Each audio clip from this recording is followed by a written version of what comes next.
ਨਾ ਬਾਹਰ ਤੇ ਤੁਸਾਂ ਕਰਨੀ ਹੈ ਹੱਥਾਂ ਨਾਲ ਵਾਰ ਤੇ ਤਾਂ ਸਾਨੂੰ ਭੋਗ ਕੇ ਵਿਖਾਇਓ ਤਾਂ ਕਿ ਡੱਬੇ ਚੋਂ ਦਾਣੇ ਬਾਹਰ ਨਾ ਨਿਕਲਣ। ਹਾਂ ਤੇ ਹਾਂਜੀ ਠੀਕ ਜੇ ਭੁੱਗ ਕੇ ਵਿਖਾਇਓ ਵਾ ਅਸੀਂ ਅੱਜ ਨਹੀਂ ਭੁੱਗਨੇ। ਲੋ ਜੀ ਹੁਣ ਚੈਲੰਜ ਹੋ ਗਿਆ ਜੀ। ਚੈਲੰਜ ਹੋਵੇ ਨਾ ਅਈਏ ਕਦੇ ਤੁਸੀਂ ਨਾਲ ਸਾਡੇ ਅੰਬ ਲਾਏ ਹੋਣ ਤੇ ਤੁਹਾਨੂੰ ਨਿਕਲਣ ਨਹੀਂ ਜਾਂਦੀ ਹੈ। ਅੰਬ ਕੀ ਲਾਣੇ ਨੇ ਫਿਰ ਤੁਹਾਨੂੰ ਬਾਹਰ ਵੀ ਨਾ ਨਿਕਲਣ ਦੀਏ ਤੁਸੀਂ ਉੱਥੇ ਹੀ ਲੰਮੇ ਪਏ ਰਹੋ। ਓਏ ਇੱਕ ਘੁਮਾ ਕੇ ਮੈਨੂੰ ਇਹਨਾਂ ਮਰਵਾਇਆ।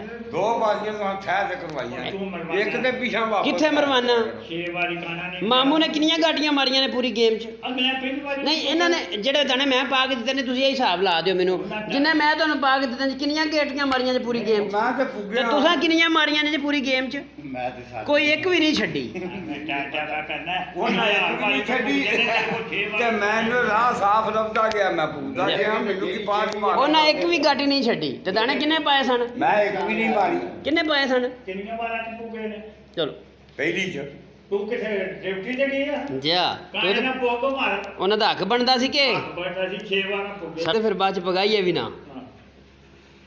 ਇਹ ਠੀਕ ਹੈ। ਉਹ ਮੈਂ ਤਾਂ ਭਾਈ ਮਾਰੀ ਕੋਈ ਨਹੀਂ ਮੈਨੂੰ ਰਾਹ ਵੇਲਾ ਲੱਭਦਾ ਸੀ ਮੈਂ ਪੁੱਗਦਾ ਜਾਂਦਾ ਪੁੱਛਦਾ ਮੈਨੂੰ ਕੋਈ ਨਹੀਂ ਸੀ ਜਿਹੜੇ ਵੀ ਅੱਗੇ ਗਾਟੀ ਹੁੰਦੀ ਸੀ ਦੋਵੇਂ ਸਾਥੀ ਕਹਿੰਦੇ ਹਾਂ ਆਲੋ ਮੈਂ ਕਿਹਾ ਆਲੋ ਕਿਹੜੀ ਬਿਮਾਰੀ ਹੈ ਹੈਲੋ ਹੈਲੋ ਹਿੱਲੋ ਹਿੱਲੋ ਬਿਮਾਰੀ ਹੈ ਆਲੋ